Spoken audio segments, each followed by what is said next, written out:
కాంగ్రెస్ ఏడాది పాలన విధ్వంసానికి కేర్ ఆఫ్ అడ్రస్ గా మిగిలింది. రేవంత్ గద్దెనెక్కిన నుంచి నేటి వరకు కూల్చివేతలు నిత్యకృత్యాలయ్యాయి. హైడ్రా పేరుతో పేద ప్రజలు గోసపుచ్చుకున్న ప్రభుత్వం అదే సంప్రదాయాన్ని కొనసాగిస్తోంది. హైదరాబాద్ను విశ్వనగరంగా తీర్చిదిద్దేందుకు నాటి బీఆర్ఎస్ ప్రభుత్వం విశేష కృషి చేస్తే కాంగ్రెస్ సర్కార్ మాత్రం నగరాన్ని అప్రతిష్ట పాలు చేస్తోంది.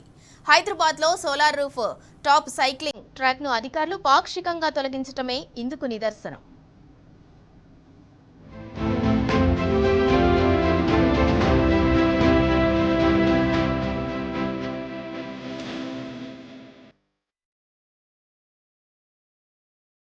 కాంగ్రెస్ ప్రభుత్వానికి కూల్చివేతలు తప్ప నిర్మాణాలు పట్టవని ఇప్పటికే తేలిపోయింది. హైడ్రా ముసుగులో రేవంత్ సర్కార్ చేసిన విధ్వంసం అంతా ఇంతా కాదు. జనాల నుంచి వ్యతిరేకత రావడంతో కాస్త వెనకడుగు వేసిన ప్రభుత్వం మరో విధ్వంసానికి తెరలేపింది. హైదరాబాద్లోని నానక్రామ్గూడ టోల్ గేట్ సమీపంలోని solar roof top cycling track స్తంభాలను తొలగించి తమ మార్కు చూపించింది. కాగా ప్రభుత్వం తీరుపై సర్వత్రా విమర్శలు వెల్లువెత్తుతున్నాయి. Don't see any bottleneck at the Nanakramguda Chowk because this is a 4-lane road. So I don't support removing this cycle track. We should keep this cycle track as it is. This is good for health and everybody is coming and enjoying cycling because of this track. Otherwise in this chaos where whole road is filled with pollution, we cannot drive cycle here. మేము last 1 ఇయర్గా ఈ cycling track use చేస్తున్నాము. టాస్పా దగ్గర నుంచి కొల్లూరు వరకు ఈ cycling track మీద మేము ఫ్రీక్వెంట్గా సైక్లింగ్ చేస్తూ ఉంటాము. సైక్లింగ్ ట్రాక్ వచ్చాక మా సైక్లింగ్ గ్రూప్స్లో చాలా హ్యాపీనెస్ ఉండాలి. కానీ ఇప్పుడు గవర్నమెంట్ ఇనిషియేటివ్ తీసుకుంటోంది, సైక్లింగ్ ట్రాక్ని బ్రేక్ చేస్తోంది. దీనివల్ల రెగ్యులర్గా సైక్లింగ్ చేసే సైక్లిస్ట్లకు ప్రాబ్లం అవుతుంది. ఇది కాకుండా ఎక్కడెక్కడైతే బ్రేక్స్ ఉన్నాయో అక్కడక్కడ సైక్లింగ్ చేసే వాళ్ళకి డేంజర్, హెజార్డ్ అది. ఎందుకంటే రోడ్ క్రాస్ చేసేటప్పుడు కార్లవి అడ్డంగా వస్తాయి కాబట్టి. గత ప్రభుత్వం ఏదైతే సైక్లింగ్ ట్రాక్ స్టార్ట్ చేసిందో దాన్ని తీసేద్దామని ఇప్పుడు కాంగ్రెస్ ప్రభుత్వం ఏదైతే అనుకుంటుందో అది కరెక్ట్ కాదని నేను అనుకుంటున్నా. ఎందుకు అనంటే ఇక్కడ మన పక్కన ఉంది 4 లైన్ ఆల్రెడీ రోడ్డు ఉంది. దానివల్ల ట్రాఫిక్ సమస్యలు అనేది రావడం అనేది నేనైతే ఇప్పటివరకు చూడలేదు. పాస్ట్ 1 ఇయర్ నుంచి నేను ఇక్కడ రోజు మార్నింగ్ రావడం, సైక్లింగ్ కానీ లేదంటే రన్నింగ్ కానీ జాగింగ్ కానీ చేయడానికి వస్తున్నా. అప్పటి నుంచి నేను చూస్తున్నా చాలా వరకు సమస్యలు అయితే ఏమైతే లేవు ఎక్కువ ఇక్కడ. హెచ్ఎండిఏ ఆధ్వర్యంలో నిర్మితమైన ఈ సైక్లింగ్ ట్రాక్ దేశంలోనే మొట్టమొదటిది. నానక్రామ్గూడ నుంచి టీఎస్పీఏ వరకు 23 కిలోమీటర్ల మేర విస్తరించి ఉంది.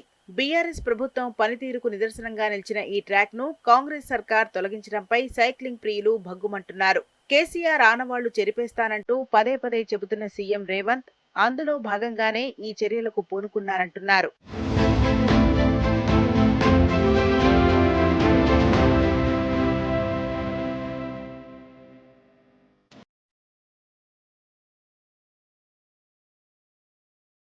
రెండు 2040 కల్లా హైదరాబాద్ ని కార్బన్ ఎమిషన్ ఫ్రీ సిటీగా మార్చడమే ధ్యేయంగా నాటి బీఆర్ఎస్ ప్రభుత్వం ఈ ప్రాజెక్టును చేపట్టింది. దాదాపు 100 కోట్ల నిధులతో ఔటర్ చుట్టూ ప్రపంచ స్థాయి ట్రాక్ ను నిర్మించింది.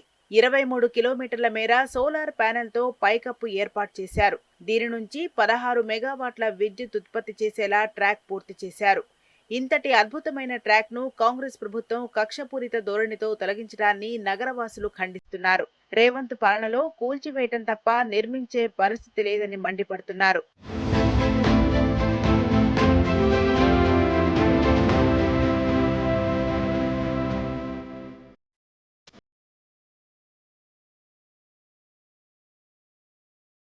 ఇది భారతదేశంలోనే ఎక్కడ లేకుండా అధునాతన టెక్నాలజీతో, నూతన టెక్నాలజీతో మన హైదరాబాద్ నానక్రామ్గూడ దగ్గర గత బీఆర్ఎస్ పార్టీ ప్రభుత్వం కేటీ రామారావు దీన్ని ప్రతిష్టాపించారు.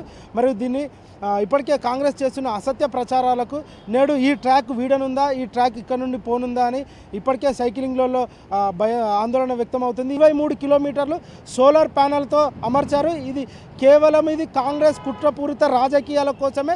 కేసీఆర్ కానీ కేటీఆర్ ఆనవాళ్ళు తెలంగాణ రాష్ట్రం పైన ఎలాంటివి ఉండొద్దని వాళ్ళు ఇప్పటికే పూర్తిగా చేస్తున్న అభివృద్ధిని అడ్డుకట్టగా వేసి కూలగొట్టే విధంగా కాంగ్రెస్ ప్రభుత్వం నేడు కనిపిస్తుంది.